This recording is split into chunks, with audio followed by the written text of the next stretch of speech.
स्वागत आहे तुम्हा सर्वांचं मनीस रेसिपी या कुकिंग चॅनलमध्ये।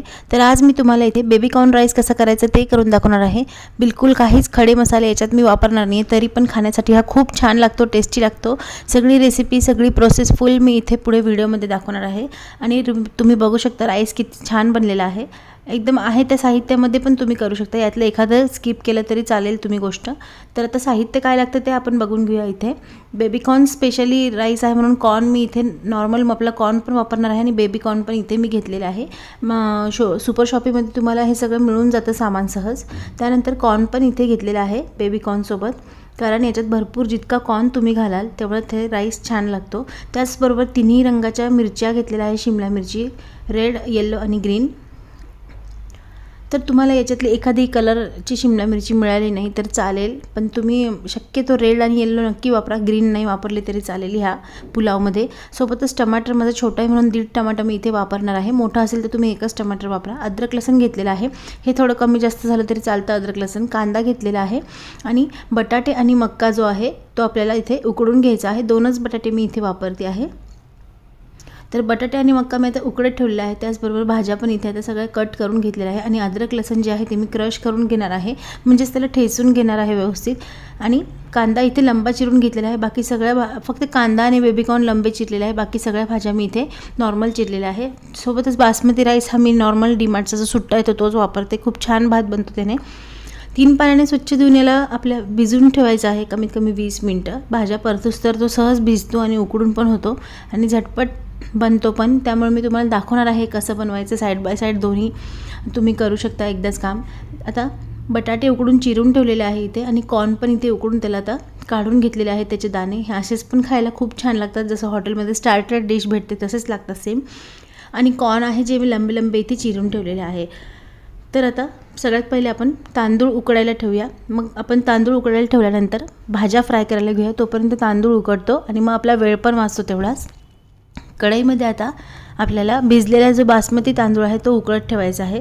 उकळताना त्यामध्ये नॉर्मल थोडंसं आपण तेल मीठ घालतो त्याप्रमाणे तेल मीठ घालायचं आहे। बरेच जण बिलकुल तेल मीठ न घालता भात बनवतात, बिलकुल त्याला चव येत नाही नॉर्मल वरण भाताला पण।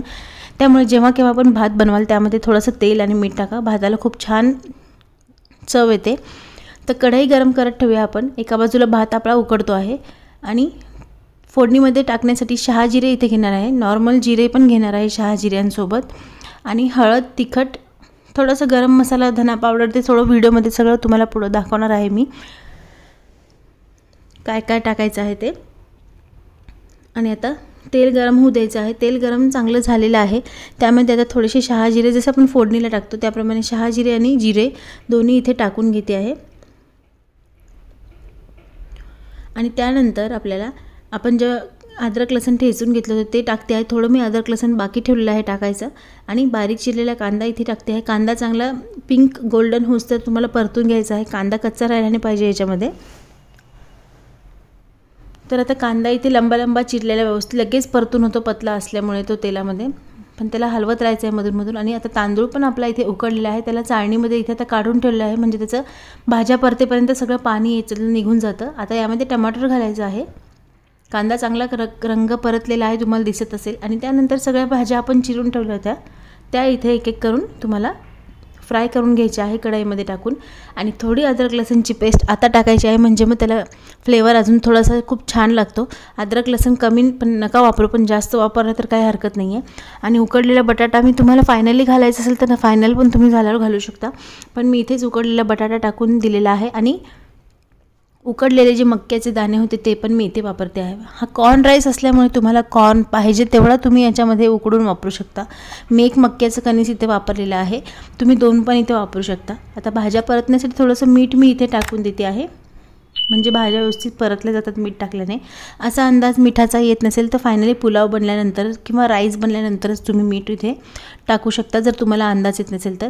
आता सुके मसाले टाकून घेऊया। यामध्ये हळद टाकली आहे थोडीशी, हळद टाकल्यानंतर त्यामध्ये आता तिखट तुमच्या चवीनुसार टाकायचं आहे। तुम्हाला हिरवी मिरची जर टाकायची असेल तुम्ही टाकू शकता, पण मी सजेस्ट करेल की ह्या पुलावला हिरवी मिरची नका टाकू, लाल तिखटानेचा छान लागतो। तर हळद आणि तिखट टाकून घेतल्यानंतर याला मिक्स करून घेते आहे। जर तुम्हाला रेडीमेड जो पुलाव बिर्याणी मसाला आहे तो वापरायचा असेल तर तुम्ही वापरू शकता, पण मग ते नेहमी नॉर्मल जी पुलावसारखी चव त्याला येऊन जाते। त्यामुळे तुम्ही नका वापरू, मी असं सांगेल. जे जे मी दाखवलं तेच वापरा. थोडासा गरम मसाला टाकलेला आहे याच्यामध्ये, घरचा बनवलेला गोडा मसाला. आणि त्यानंतर थोडी धना जिरा पावडर पण मी याच्यात टाकून घेते आहे. टोटल याच्यात सुके मसाले पडलेले आहेत ते आहेत हळद, तिखट, थोडा गरम मसाला, धना पावडर आणि जिरा पावडर मी धना पावडरपेक्षा थोडं जास्त टाकते आहे. हे सगळं घरचं बनवून ठेवलेलं आहे, त्यामुळे घरचे मसालेच मी इथे वापरते आहे सगळे. तुमच्याकडे नसेल घरचे तर तुम्ही बाहेरचे पण वापरू शकता, जे जे मी दाखवले ते. तर आता सगळ्या भाज्या याच्यात तिखटामध्ये परतून झालेल्या आहे. तिखटाचा जो रॉ कच्चा वास असतो तो आता निघून गेलेला आहे. त्याच्या 1-2 मिनटं त्याला परतून घेतलेला आहे. आणि उकडलेला जो तांदूळ होता आपण भात, तो आता याच्यात टाकून घेतलेला आहे. आणि आता याला पूर्ण व्यवस्थित सगळी कोटिंग झाली पाहिजे भाज्याची वगैरे, सगळी भाताला सगळी कोटिंग बसली पाहिजे. अशाप्रमाणे याला हलक्या हाताने मिक्स करायचं आहे. चमचे जरा जोराने मिक्स करायचं नाही, कारण मग ते तांदळाचे तुमचे तुकडे पडू शकतात आणि मग ते दिसायला बरोबर दिसणार नाही. लंबा बासमती तांदूळ तुमचा दिसणार नाही. त्यामुळे हलक्या हाताने मिक्स करायचं आहे, पण कोटिंग पण सगळी भाज्यांची त्या राईसला बसली पाहिजे आणि सगळं एकजीव झालं पाहिजे व्यवस्थित. अशा प्रकारे मिक्स करून घ्यायचं आहे. आता जसं मी म्हणलं हा कॉर्न पुलाव आहे, त्यामुळे यामध्ये मी भरपूर मक्का वापरणार आहे. मी तर सजेस्ट करेल तुम्ही 2 मक्याचे कणस वापरा, अजून छान लागतं, खाताना खूप छान लागतो. आणि वाफवलेला गरमच भात हा तुम्ही खा, थंड बिलकुल खाऊ नका, एकदम छान लागतो. घरच्या आहे त्या मसाल्यांमध्ये हा बनलेला आहे. एखादी भाजी यातली नसेल तर तुम्ही स्किप करू शकता, तरीही हा छान बनतो. आता फायनली चिरलेली कोथिंबीर थोडीशी याच्यात टाकून द्यायची आहे आणि परत एकदा मिक्स करून घ्यायचं आहे याला हलक्या हाताने. आणि कॉर्न राईस किंवा कॉर्न पुलाव किंवा बेबी कॉर्न पुलाव तुमचा बनवून तयार झालेला आहे. तर याला सर्व करताना तुम्ही नक्की दह्यासोबतच खा, कांदा लिंबू सोबतच ठेवलेला आहे. जसं की बिर्याणी पुलाव म्हटलं की कांदा लिंबू हे छानच लागतं. सॅलड तुम्हाला आवडत असेल तर थोडं सॅलड पण तुम्ही ॲड करू शकता, पण मी इथे दही ठेवलेलं आहे. दह्यासोबत त्याला थोडंसं मीठ टाकून घेते आहे मी. जर तुम्हाला हे बाजूला तयार करून ठेवायचं असेल एका बाउलमध्ये, तुम्ही असं दही तयार करून ठेवू शकता. मीठ टाकून त्याच्यावर थोडी जिरा पावडर टाकते आहे मी. आणि त्यानंतर थोडंसं तिखट, लाल तिखट म्हणजे मिरची पावडर मी याच्यात आता टाकणार आहे. आणि फायनली आता गरमागरम जो कॉर्न राईस आपण बनवलेला आहे तो सर्व करून घ्यायचा आहे. जबरदस्त एकदम झालेला आहे, टेस्ट याची खूप छान झालेली आहे. सोबतच यामध्ये भरपूर भाज्या पडलेल्या आहे, त्यामुळे मुलं पण आवडीने खातात. हे सजावटीसाठी मी दह्यावर थोडीशी कोथिंबीर ठेवून घेतलेली आहे. जसं की मी नेहमी म्हणते की डिश बनवल्यानंतर त्याची प्लेटिंग पण चांगली झाली पाहिजे. आता गरम मी इथे राईस इथे सर्व करून घेते आहे. ज्यांना भाताचे प्रकार आवडत असतील त्यांच्यासाठी भरपूर भाताचे प्रकार मी माझ्या चॅनलवर टाकलेले आहेत. राईसच्या प्लेलिस्टमध्ये जाऊन तुम्ही वेगवेगळे भाताचे बिर्याणीचे प्रकार बघू शकता. आणि थोडंसं सजावटीसाठी परत मी आता इथे थोडेसे बेबी कॉर्न आणि रेड येल्लो शिमला मिरची याच्यावर ठेवून देणार आहे. आणि परत एकदा मी आता याच्यावर उकडलेला मक्का इथे टाकणार आहे. जसं की मी म्हणलेलं आहे, खाताना याच्यात कॉर्न दिसला पाहिजे, कारण हा कॉर्न पुलाव आहे म्हणून. आणि गार्निशिंगसाठी एक कोथिंबीरीचं पान मी याच्यावर ठेवून देते आहे. आणि तुमचा राईस बनवून खाण्यासाठी तयार झालेला आहे.